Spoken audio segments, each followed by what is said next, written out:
This is properties of rhombuses, rectangles, and squares. So this was practice 6.4 from class on Wednesday, December 12th. So we've been talking about quadrilaterals and parallelograms. So we started, we have our reference sheet. We started by talking about parallelograms. So parallelograms we define as quadrilaterals that had two pairs of parallel sides. So quadrilaterals are parallelograms with two pairs of parallel sides. From that, we talked about four different properties for parallelograms. So opposite sides are congruent, diagonals bisect each other, opposite angles are congruent, and consecutive angles are supplementary. So for rhombuses, rectangles, and squares, all those properties are still going to apply because rhombuses, rectangles, and squares are parallelograms. Okay, they all have two pairs of parallel sides, right? The opposite sides are parallel. So rhombuses, squares, and rectangles are going to be parallelograms. Right? So they have all the properties of parallelograms, but they're going to have additional properties that are unique to them. Okay. So the first one here is a rhombus. So a rhombus is defined as a parallelogram. Parallelogram because it has two pairs of parallel sides. So it's a parallelogram that has four congruent sides.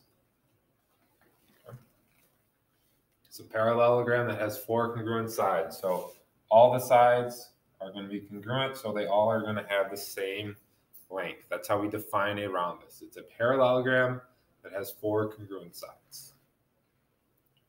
Then we have a rectangle. And a rectangle is a parallelogram.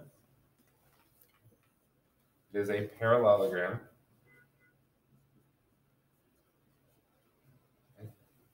So it has two pairs of opposite sides that are parallel. So it's a parallelogram that has four right angles. It's a parallelogram that has four right angles. So four 90-degree angles. That's how we define, it's the defining characteristic for our rectangle. So if it has four congruent sides, it's a rhombus. If it has four right angles, it's going to be a rectangle. Okay. Then our other one is the square. So a square is a parallelogram. Parallelogram. Still need to think about it when I spell it every time. Parallelogram. Okay, that has both four congruent sides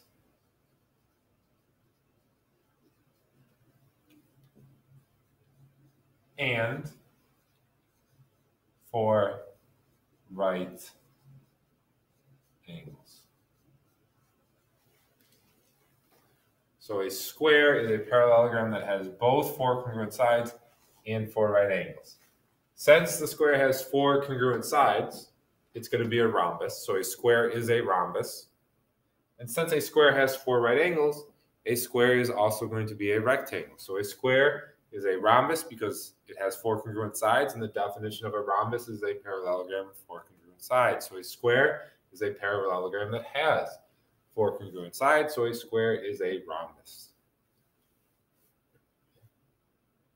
Again, just because you have a rhombus doesn't mean you have a square. If you have a rhombus with right angles, four right angles, then you have a square. So it needs to be both a rhombus and a rectangle, right? So a square is a rectangle because a square has four right angles. And if you have a parallelogram with four right angles, you have a rectangle.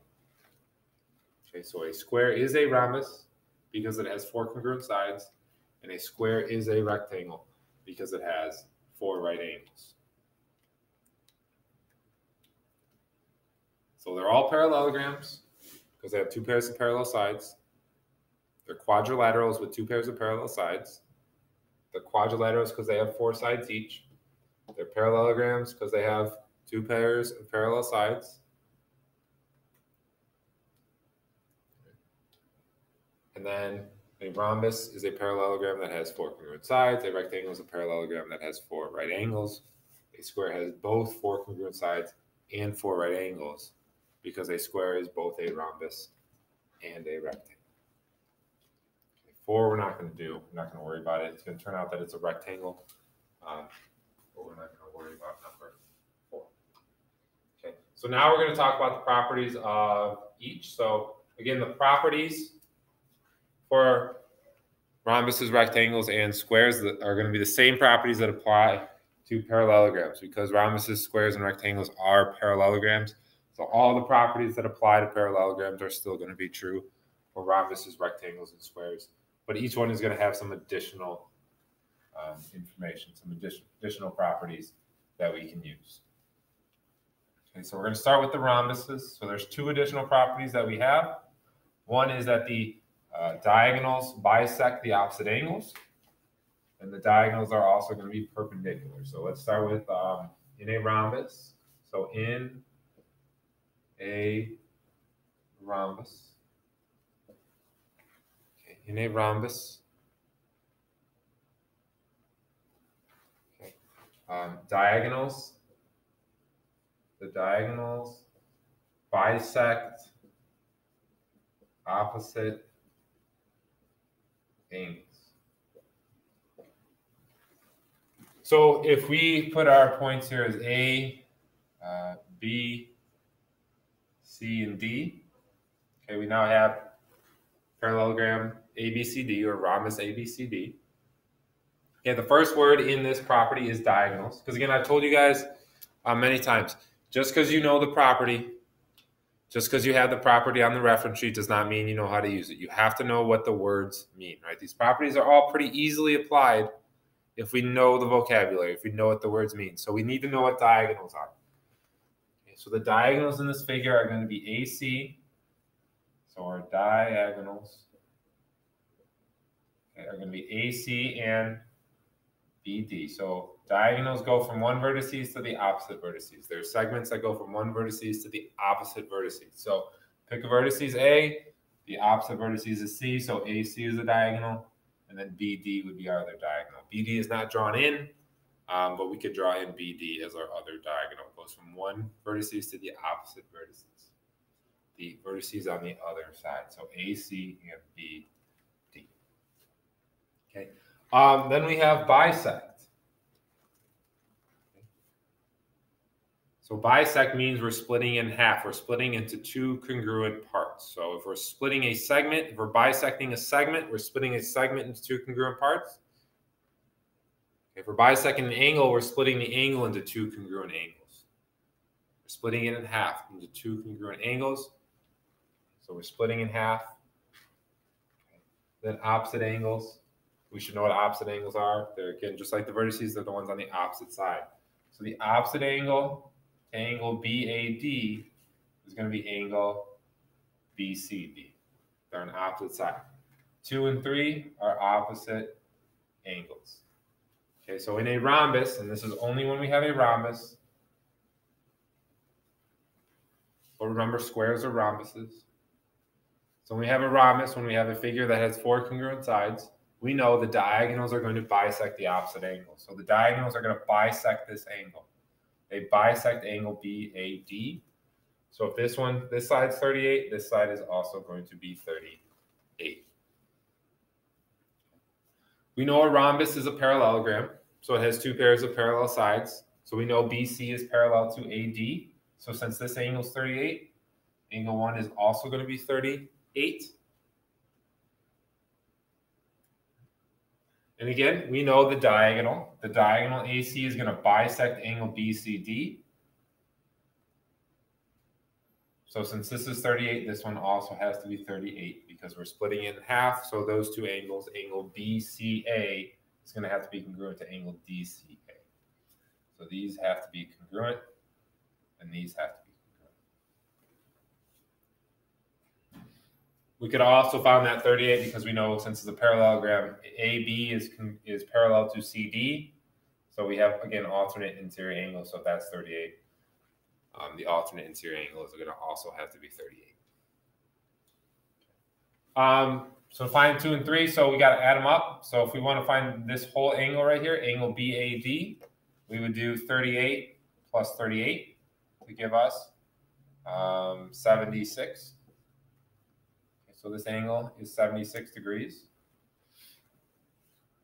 Okay, and again, since a rhombus is a parallelogram, all the other properties still apply. So one of the properties for the parallelogram, again, on your reference sheet says that consecutive angles are supplementary. So again, here, these angles are going to be consecutive. And if they're supplementary, that means they add up to 180. So the measure of angle 2 is going to equal, or measure of angle 2 plus 76 is going to equal 180 degrees. Subtract 76 from both sides. The measure of angle 2 is going to be 104 degrees. So 2 is going to be 104. Okay, and again, we can do another consecutive angle. So measure of angle 3 plus 76 is 180. Or we can apply the other property of parallelograms we know about angles, which is that opposite angles are congruent.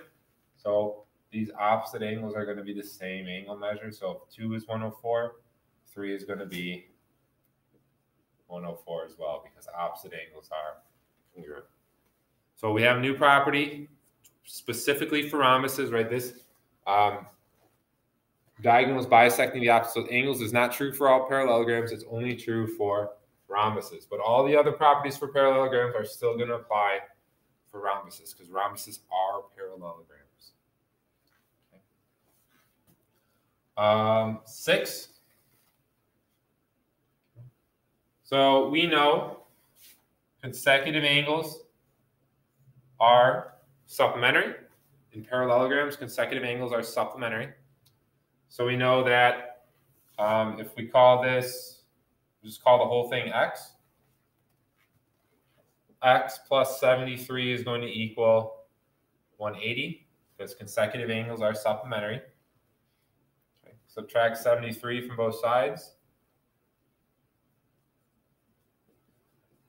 X is going to equal 107.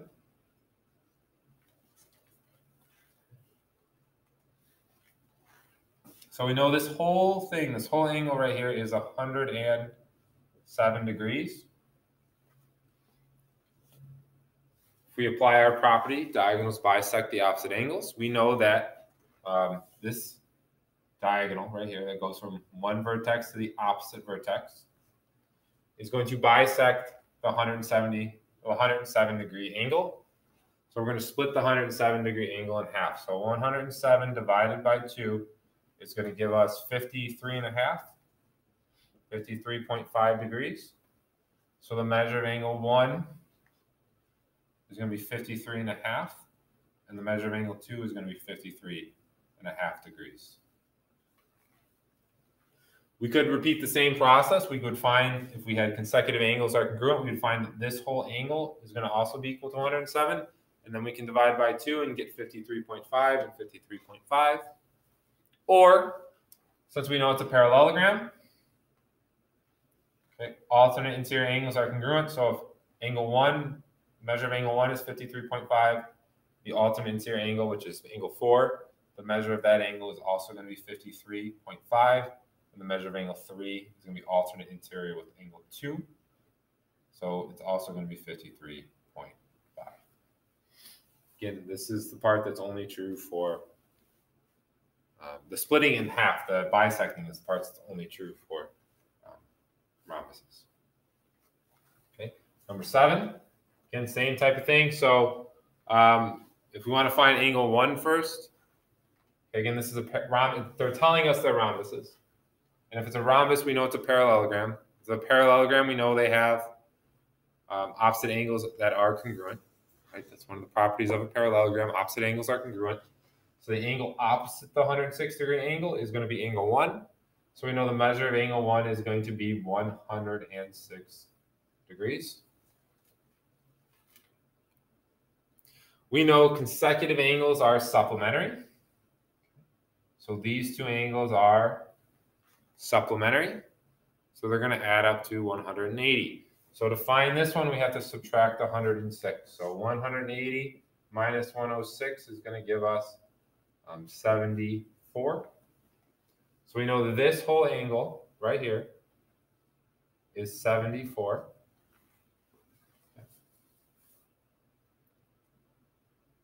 And what property do we know about rhombuses, right? This is a rhombus because they're telling us it's a rhombus.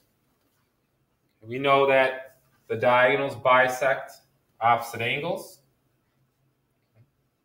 So we know if this is 74, the whole thing is 74, right?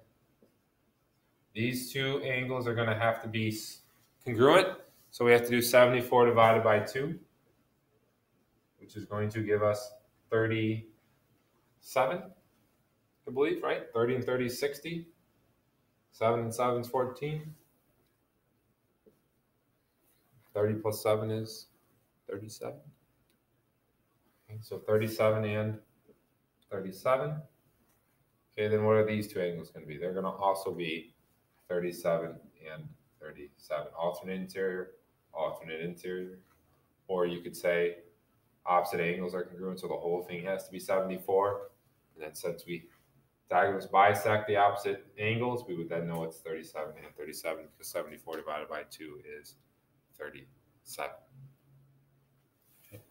So that is 5, 6, and 7. Using our property in rhombuses that diagonals bisect opposite angles. 8, 9, and 10 is going to use our other unique property of rhombuses. So remember, rhombuses are defined by having 4 congruent sides. Okay. So rhombuses have 4 congruent sides, but we also know rhombuses are going to have diagonals that bisect opposite angles. And we're going to know that the diagonals are perpendicular. So diagonals are perpendicular. And again, the symbol for perpendicular is that upside down T. So just to name our parallelogram, because we'll do an in-depth one first, then we'll do kind of faster for the next two. Okay. So this is rhombus A, B, C, D.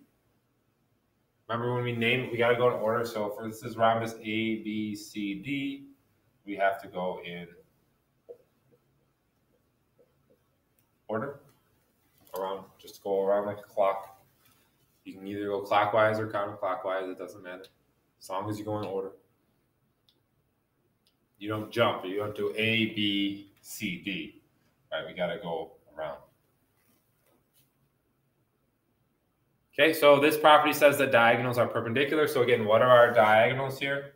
Okay, we got to know the terminology, the vocabulary. Diagonals go from one vertex to the opposite vertex. So our diagonals are AC and BD.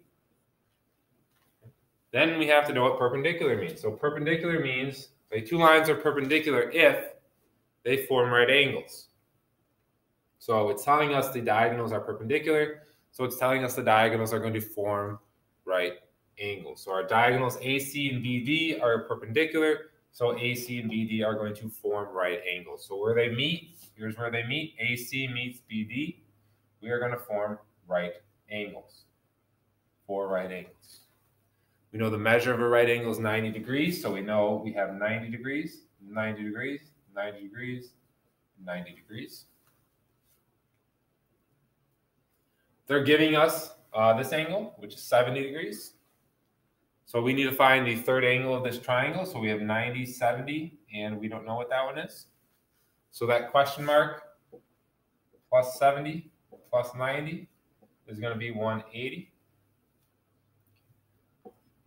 Right, we're just, instead of x or something, we're just going to use the question mark as the variable. Okay, 70 plus 90 is 160. Subtract 160 from both sides. And our missing angle is going to be 20 degrees. The triangle sum theorem says the 3 interior angles of the triangle have to add up to 180 degrees. But we know this is a rhombus, and via the last property, we know that the diagonals bisect the opposite angles. So we know that angle DCB is bisected by AC. Diagonal AC bisects angle DCB. So if this is 20, this piece is also going to be 20. Alternate interior angles. If this is 20, this one's going to be 20. If this is 20, this one's going to be 20 as well.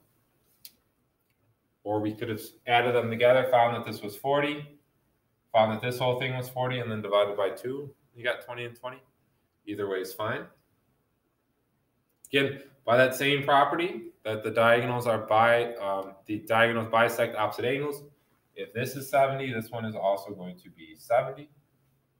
And then these two up here are going to be 70 and 70, right? Alternate interior, alternate interior.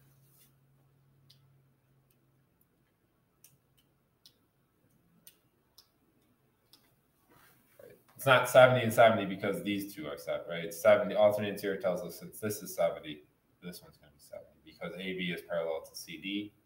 And since AD is parallel to BC, we know that this 70 is going to equal that 70. I'm going to erase this right. Well, yeah. Well, no, I'll leave it. Well, yeah, I'm going to erase it. Indecision. Made a decision. So we know we have a rhombus. So by the last property, well, let's use this property first. So diagonals are perpendicular. So what's angle 1 going to be? It's going to be a right angle. Right, so here's our diagonals. Going from one vertex to the opposite vertex. And in a rhombus, those diagonals are perpendicular, so they're going to form right angles. Okay, so it's going to be, again, 90, 90, 90, and 90. These are probably way too small for you guys to see. Let me erase the right angles. And I'm just going to write in 90, 90, and 90. Still probably pretty small, but you guys can fill it in as we go. 90, 90, and 90. Right, all four of those are 90. Diagonals are perpendicular. Diagonals intersect and form right angles. If we go back to our first property, we know that the diagonals are going to bisect the opposite angles. So if this is 25, this one's 25. Okay, just like in this one, we're going to know by alternate interior angles that this is 25 and 25. We know the three angles of a triangle add up to 180. So the measure of angle 2 plus 25 plus 90 is going to equal 180. So the measure of angle 2 plus, combine these together, and we get 115. Minus, subtract 115 from both sides, 115, not 155. And the measure of angle 2 is going to equal 65. So if this one's 65, this one's 65. Alternate interior, we're going to get 65 and 65. So I don't know if that, I think you guys can read that, right? So 65, 65, 65, 65, 25, 25, 25, 25, 90, 90, 90, and 90. This is, again, for a rhombus. Okay, number 10. Again, diagonals are perpendicular, so the diagonals, when they intersect, are going to form right angles. So again, we have 90, 90, 90, and 90. Since this one's 52, and the diagonals bisect the opposite angles, since this is 52, this is going to be 52. Alternate interior makes this 52. Alternate interior makes this 52. Again, the three angles are going to add up, of the triangle are going to add up to 180. So the measure of angle 1 plus 52 plus 90 is going to equal 180. That's the triangle sum theorem. The three interior angles of the triangle add up to 180. 52 plus 90 is going to give us 142. Subtract 142 from both sides. And the measure of angle 1 is going to be 38. So 38, 38, 38, and 38. because the diagonals bisect the opposite angles, and alternate interior angles are congruent. Now we are on to rectangles. So the one addition, so right, for rhombuses, right, we defined a rhombus as a parallelogram that has 4 congruent sides. We defined a rectangle as a parallelogram that has 4 right angles. So and then we had 2 additional properties for the rhombuses, right? The diagonals bisected the opposite angles, and the diagonals were perpendicular to each other, so they formed right angles. For the rectangle, which we're defining as having 4 right angles, so let's draw out rectangle QRST, so QRST.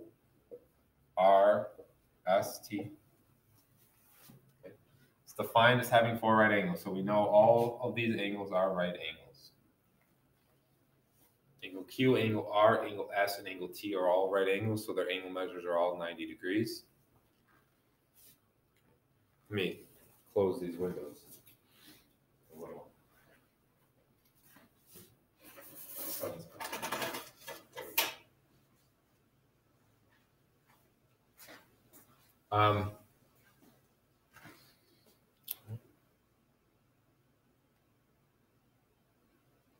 So the additional property we're going to have for rectangles is that diagonals are congruent. So in rectangles, diagonals are congruent.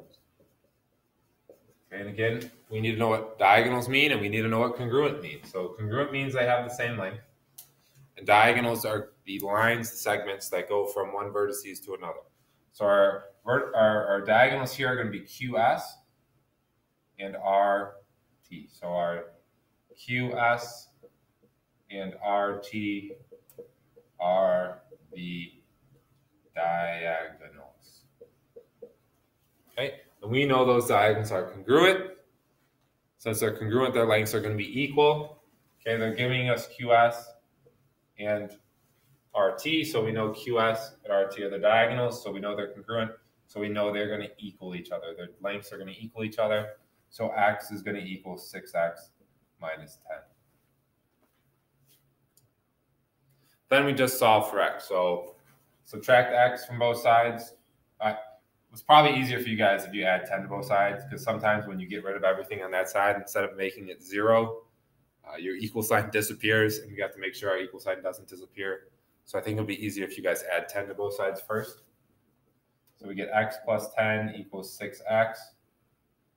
Try to just jump between. Subtract x from both sides. We get 10 equals 5x. Divide by 2, and we get 5 equals x. We can plug that in, substitute it back in, and see what we get. So 5, right? And then 6 times 5 is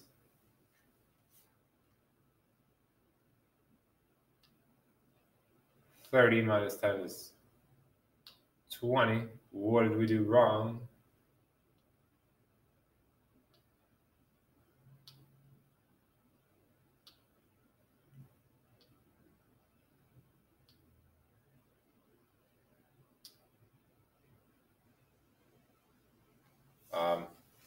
Wait, what? So diagonals are congruent. So QS is going to equal RT. So x is going to equal 6x minus 10. If we add 10 to both sides, we get x plus 10, 6x. Subtract x, we get 5x is 10 divided by, 5. And we get x is 2. And then when we substitute it in, we get QS is 2. 6 times 2 is 12. 12 minus 10 is 2. So that is a perfect example of why you should check your answers. That's why you should check your answers. We probably should have been checking the other answers as we went along. But that's a perfect example of why you should check your answers. The answer should be x equals 2, not 5.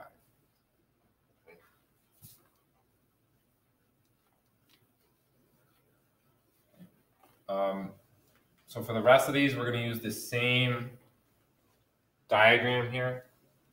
So let's just draw it out. Q, R, S, T. Here's our diagonals. So for all these problems, it's going to end up being the same. So for 13, we're saying QS is 5x plus 12. RT is 6x minus 2. So since the diagonals are congruent, and these are our diagonals, 5x plus 12 is going to equal 6x minus 2. Okay, add 2 to both sides. 14 is going to equal 5x plus 14 is going to equal 6x. Subtract 5x. 14 is going to equal x. So this one had better. Wait, what am I doing?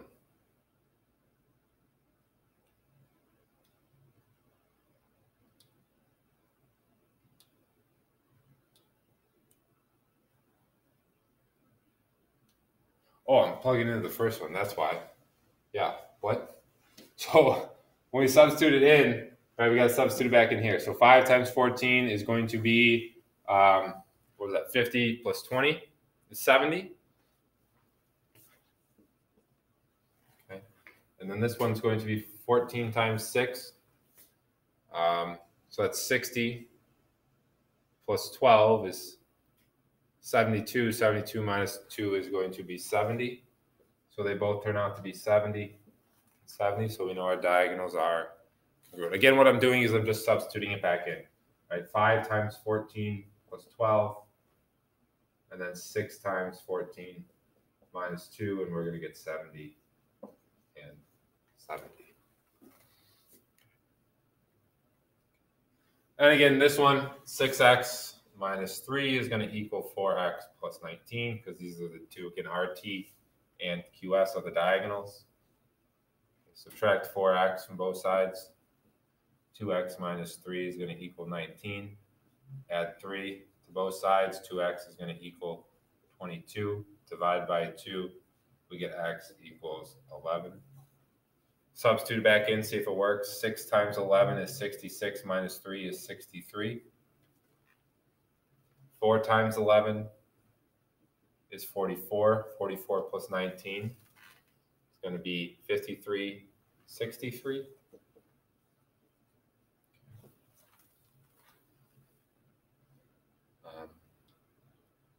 Okay, and then again, 15 is the same. X plus 45, so 50. Let me erase this. 15. Again, our QS and RT are our diagonals, and we know rectangles that diagonals are congruent, so x plus 45 is going to equal 4x minus 45. Subtract x from both sides. 45 is going to equal 3x minus 45. Add 45 to both sides.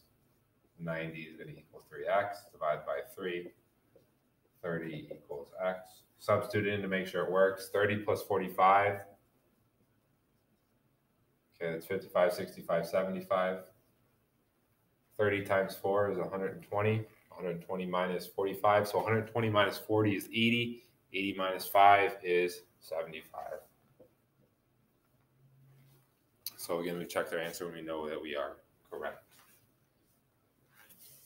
So we're going to determine the name, the most precise name for each quadrilateral. The most precise name. So again, we know that rectangles, rhombuses, and squares are all parallelograms. We know that squares are rectangles and rhombuses. And we know rhombuses are parallelograms that have 4 congruent sides. We know rectangles are parallelograms that have 4 right angles.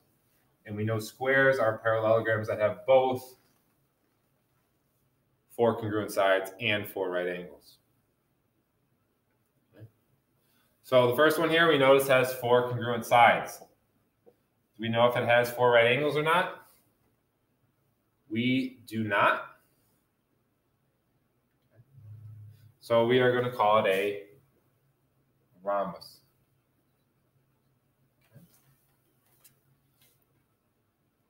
Number 17, all the sides are 6. Okay. So we know it's a rhombus, but can we get more specific than that? But more precise, more specific, more exact, a more well-defined name. Okay. Well, we know parallelograms have consecutive angles that are congruent, and we know they have opposite angles that are congruent. So since it's a parallelogram, right? So these are quadrilaterals. We know it's a parallelogram because we know these sides are parallel and these sides are parallel. So since there's two pairs of opposite sides are parallel, we know it's a parallelogram. Since it's a parallelogram, we can apply those properties. So we know opposite angles of a parallelogram are congruent. So the opposite angles here, and so since this one's a right angle, we know this is going to be a right angle. Right? This one's 90, that one's 90. We also know that consecutive angles are supplementary. So angles that are next to each other are going to add up to 180. Well, if these add up to 180, 180 minus 90 is 90. So this one has to also be 90. Opposite angles are congruent. So that one's going to have to be 90. So how many right angles do we have? 4.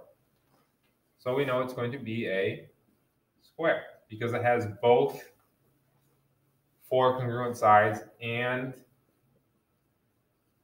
4 right angles. So the most precise name, right? It is a rhombus and it is a square, but the most precise, it is a rhombus and a rectangle, but the most precise name for it is a square.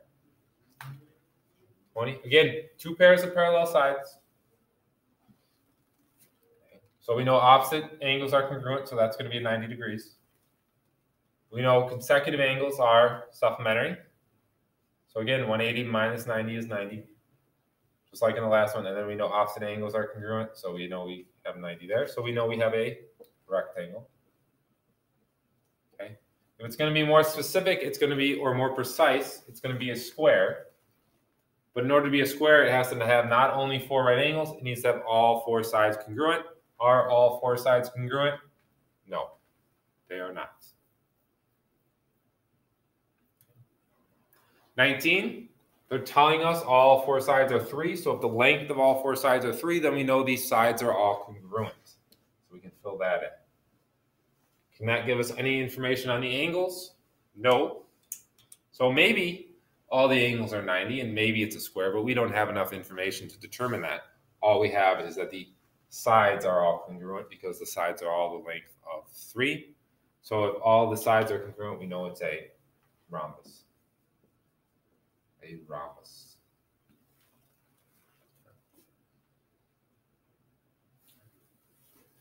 I think we have some true and false next, right? Determine which statement is true or false. If it's false, rewrite the statement to make it true. If it is true, list any other quadrilaterals for which the sentence would be true. Okay. Most of you probably will not have read the directions and will just put true or false. We're going to actually answer the question, so we enhance our own understanding of the concept as best as possible. And there goes my cap.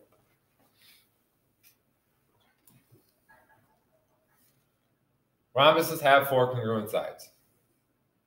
Well, a rhombus is defined as a parallelogram that has 4 congruent sides, so this is going to be true. Okay, then it asks us to, if it's true, list any other quadrilaterals for which the sentence would be true. Well, we know squares are rhombuses, so squares have 4 congruent sides. So it would also be true for squares.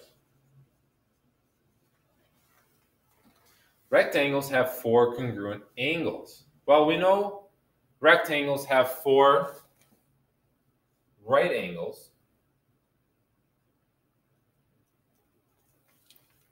We know the measure of a right angle is 90, so we know we have 90, 90, and 90. And since they all equal 90, they're going to be congruent as well. Right? The right angle theorem says all right angles are congruent. And they're all congruent because our angle measure of a right angle is 90. So if they all have the same measure, they're all going to be congruent. So this one is true. We also know that squares have 4 right angles. So the angle measure for the 4 angles of a square is going to be 90. So the 4 angles of a square are going to be congruent as well. So this is also going to be true for squares because squares are rectangles. Squares are rhombuses, squares are rectangles. 22, the diagonals of a rectangle bisect the opposite angles. So is that one of our properties for parallelograms? No. Okay. Is it one of our properties for rectangles? Again, if you look at the reference sheet, the answer there is going to be no. It is a property of a rhombus, though. So we can put false. And then it wants us to rewrite the statement to make it true. Okay. So the diagonals of a rhombus and a square, right? Because rhombuses are squares, so we have both squares and rhombuses, bisect the opposite angles.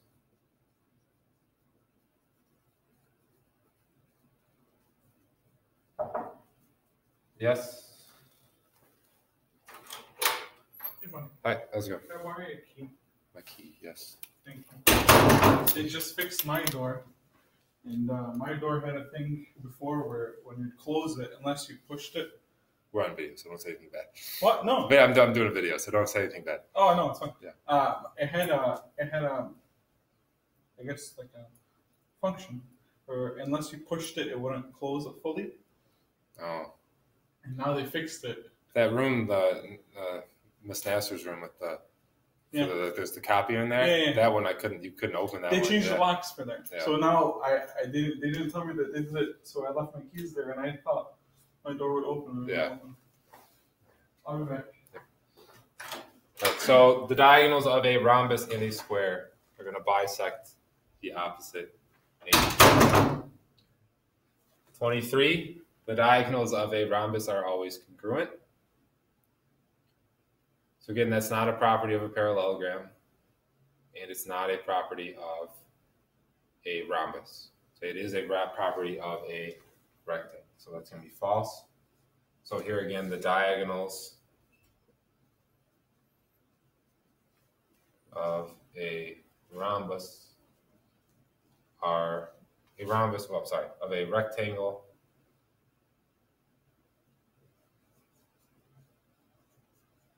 and a square, right? Because a square is a rectangle. So the diagonals of a rectangle and square are always congruent. Diagonals of a rectangle and a square are always congruent. Probably a little small for you guys to read, but that's what it says there. All right. Last one's 24 and 25.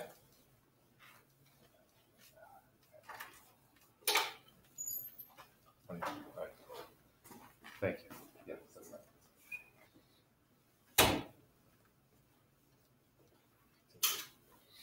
Okay, so 24 and 25, these are the last two. So it's telling us 24 is a rhombus. So we know a rhombus is defined as a quadrilateral that has four sides that are congruent. So we can mark our four sides congruent.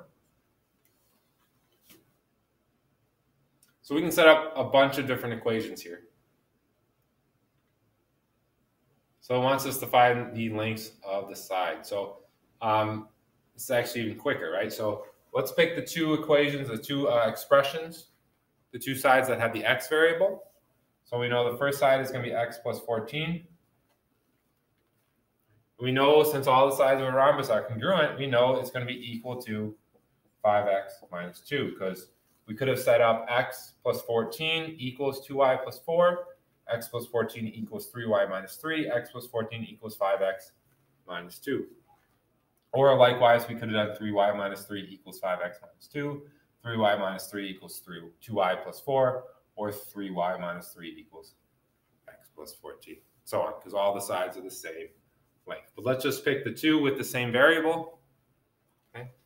Subtract x from both sides. 14 equals 4x minus 2. Add 2 to both sides. 16 equals 4x. Divide by 4. 4 is going to equal x. So the question is asking, find the lengths of the sides. 4 plus 14 is 18.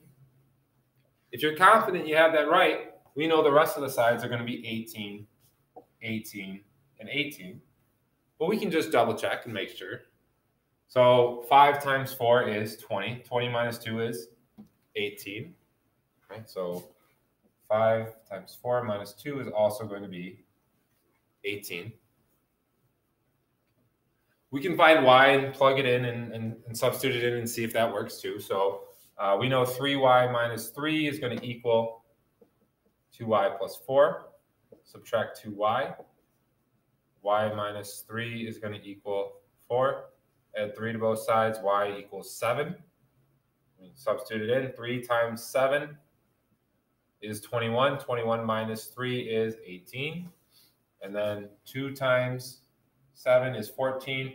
14 plus 4 is 18. So we know the side lengths are going to be 18 units or whatever it is, 18. But again, all that is a lot extra, right? All we needed to do was find x. So take the two x variables, set them up equal to each other because the sides are congruent. 25 is a square. A square has 4 right angles and 4 congruent sides. So we know all these sides are congruent. So we know all these sides are going to be equal. So same thing here. Just pick 2 sides. I would pick 2 sides that have the same variable. That way you don't have to set up 2 equations. If you pick 2 sides where one side has an x value, one has a y value, you have 2 variables in the equation. So you're going to need a second equation. So you would have to come up with a second equation. So if we pick 2 sides that have the same variable, we only need 1 equation. So let's do 4x minus 22 is going to equal 2x plus 4. Subtract 2x from both sides. 2x minus 22 is going to be 4. Add 22 to both sides. 2x is going to be 26 divided by 2. X is going to be 13. We want to find the side length, so let's substitute it in and find out. 4 times 13. So 4 times 13 minus 22. 4 times 13, that's 26 times 2, which is 52. So 4 times 13 is 52. Minus 22 is going to be equal to 30. We know this one is 30. 2 times 13 plus 4. So that's 26 plus 4, which is going to equal 30. Okay, and again, we could have solved this one. So 5y minus 3y would have been 2y. Well, let's just do it out. So 5y minus 15 equals 3y plus 3. Subtract 3y. 2y minus 15 is 3. Add 15. 2y is going to equal 18. Divide by 2. Y is going to equal 9. 9 times 5 is 45. 45 minus 15 is 30. 9 times 3 is 27. 27 plus 3 is 30. So 30, 30, 30, and 30. And again, you didn't need to do the second equation. Once we find one side, we know all the sides are going to be 30.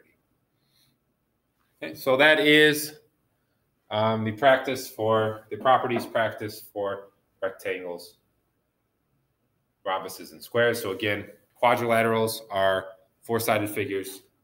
Parallelograms are quadrilaterals, so they're 4-sided figures that have 2 pairs of opposite sides that are parallel. Okay, and then rhombuses and rectangles and squares, right? They're all parallelograms because they all have to have 2 pairs of parallel sides. All the properties of parallelograms still apply to rectangles, rhombuses, and squares. Okay, but specifically, we're going to define the rhombus as having 4 congruent sides, the rectangle as having 4 angles that are right angles, and then the square is going to have both. The square is going to have both 4 congruent sides and 4 right angles. And then we have some additional properties for the rhombus and rectangles that we talked about.